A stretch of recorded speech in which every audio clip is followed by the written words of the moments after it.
2019 seems to be a watershed year. What exactly are we going to do? How should we make a choice? Do we vote just because elections are here?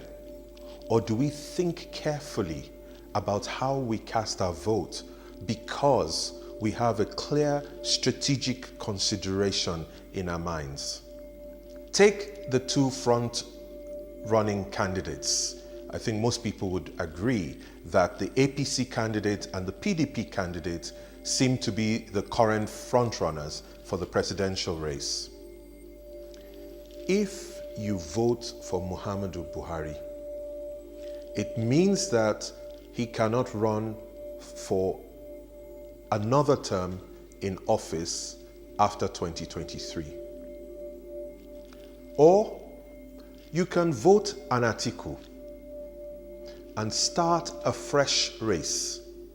And you know that it is likely that if he gets the 4 years now, he will continue over 8 years. What would your choice be? Or of course, you can decide to cast your vote with any of the other candidates. That is also an option. Or you could decide not to vote at all, but that would be a terrible waste. So, what exactly would be in the best interest of most Nigerians at this point? What would be in our best interest? Do we want the same old politicians continuing in office? Do we want them in office? If the answer is no, and so therefore we think that distributing our votes across the next, 80 or so candidates, I don't think any of the 80 or so candidates will then be able to garner enough votes for one of them to emerge against the two front-running candidates. Or are we going to be a bit more strategic with the use of our votes to say that after a second term of Muhammadu Buhari, we don't want the older generation there anymore, full stop?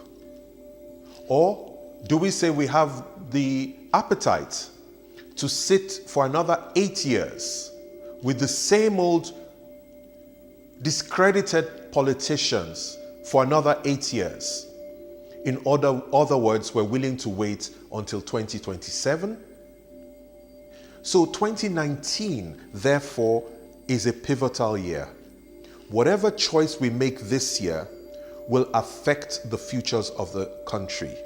We all believe that we cannot have the kind of development, we cannot deal with the issues of corruption properly, we cannot have the kind of peace that we want in this country if we don't get rid of them. I think the Rawlings solution, as most people already agree, is out of the question, is not even an option. So therefore, if it's going to be by peaceful means, which is what we seek, then we have to think very carefully before we cast our votes in 2019. It's not the same as the 2015 elections or any of the elections that have been before it.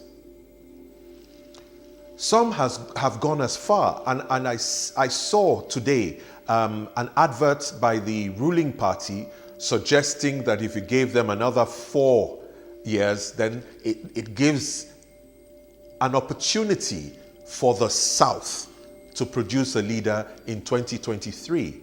That may be right, but that may also be a cynical way of saying, you know what, there's only one candidate. It's the one who's already in office. So let him do another 4 years till 2023, and then all of you who are mostly Southerners, who are nipping at his heels, looking to replace him, well, your time will come in 2023. He may be right. Regardless of how arrogant that seems to be coming across, there might actually be a point there. Do we really think that we can make that change already in 2019? By all means, we should try to do so.